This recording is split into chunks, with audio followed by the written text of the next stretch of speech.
So here we have the Vauxhall Zafira on a 15 plate. I'm going to start off by showing you around the outside of the car, and then we'll hop in and run through some controls on the inside. But from the outside you can see it's a 5-door car. Let's start off inside the boot and then work our way around the rest of it from there. As we approach the back of the car, you can see we have reversing sensors. Currently all 7 seats are in place, so this is the amount of boot space you have as a 7-seater. You can of course fold these rear 2 down to increase that space even further, and you can fold down the middle 3 to increase it further again.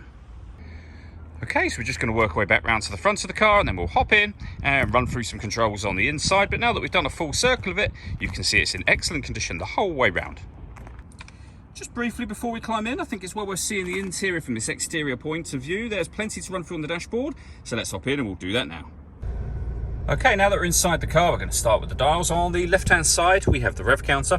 We have the speedometer on the right-hand side. In the middle, you can see the total miles for the car. They are 50,657. You can change the information that's displayed in that section using buttons on the indicator stalk. And at the top, in the middle, we have the fuel gauge and coolant temperature gauges. If we back out to the steering wheel, on the left-hand side, we have cruise control just here and speed limiter as well. And on the right-hand side, we have stereo controls for the car. Over the center is the stereo itself and the screen for the stereo directly above it. So on here, you can select between DAB, AM, and FM radio. If you want to listen to your own music, you can do that via the CD player. This car also has auxiliary and USB inputs as well. And we have the main volume for the stereo just there.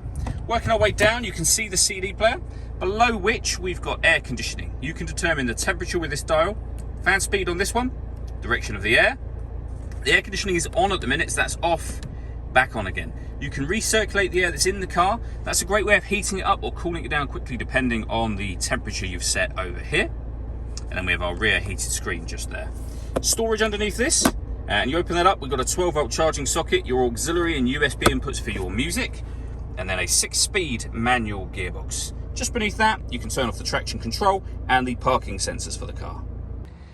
All that leaves me to say is thank you for taking the time to watch this video. If you'd like to come and see the car in person and have a test drive, please feel free to give us a call here at Glenbourne's. We'd love to hear from you soon.